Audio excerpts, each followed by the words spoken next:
Workers uncovered this 150-year-old secret from beneath a building site, and it's mind-blowing. Please don't forget to subscribe to our channel and don't forget to ring the bell for more.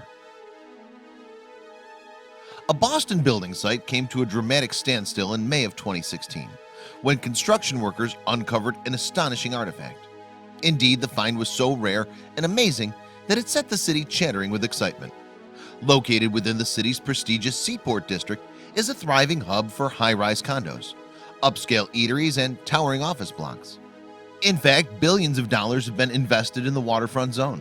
However, the surprise discovery made here during new renovations was, in historical terms, priceless. Skanska, the company hired to conduct the construction, is no stranger to big works. After all, it's reportedly the world's fifth largest construction company.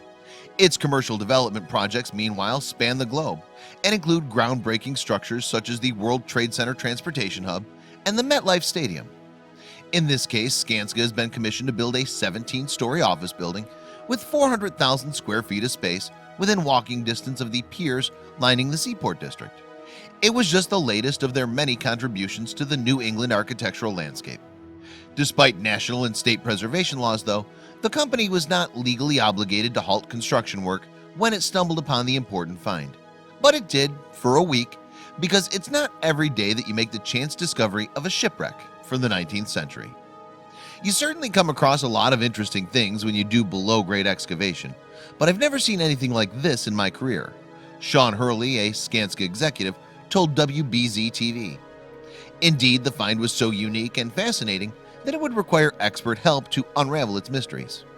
We were extremely fortunate that they saw the importance of the shipwreck. Joe Bagley, one of the 5 archaeologists entrusted with investigating the site, told Boston.com, "We're very happy to have the opportunity to document it." However, the remains of the ship were far too delicate to move. With a limited window of opportunity, then, the archaeologists raced against the clock to learn everything they could before construction work was scheduled to recommence. The archaeologists carefully set about documenting the 50-foot-long ship with stereoscopic cameras. They dug trenches, mapped the interior planks, and uncovered the bow, the inner and outer hull, and the mast step. Piece by piece, they started to fit the puzzle together.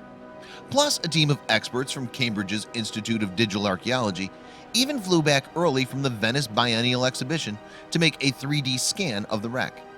The team is experienced with documenting and reconstructing archaeological wonders, including artifacts that ISIS destroyed in the Middle East. The final 3D image will serve as a permanent record of the ship after Skanska has completed its construction work. The image, along with whatever parts of the ship the archaeologists could successfully recover in time, will likely be included in a public display within the new building.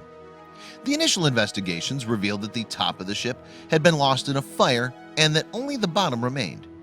Nonetheless, the archaeological team recovered several intriguing artifacts: broken ceramic vessels, cutlery, burned dishes, and building equipment.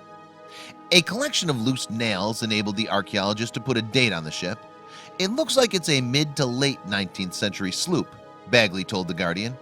But what had been the ship's purpose, and how had it ended up buried in Boston? The first major clue was the discovery of its abandoned cargo, barrels of lime. Since Roman times, lime has been used to mix concrete. In the 19th century, it was also used in the manufacturing of paper. Moreover, the discovery of a barrel lid marked Rockland hints that the ship may have sailed from Rockland, Maine, which was once home to a thriving lime industry. The barrels were probably meant for use in Boston's 19th century construction boom, but never made it to the shore. After all, the ship sunk in Boston Harbor's mudflats, then known as the Dorchester Flats. During the 1880s, the area was transformed into a landfill, which explains why the ship was discovered on land near a quarter of a mile from the water's edge. One possible explanation for the vessel's destruction is that it caught fire after its cargo of lime mixed with water to produce highly flammable acetylene. It's not known if the ship was deliberately run aground or whether it crashed into the flats by accident.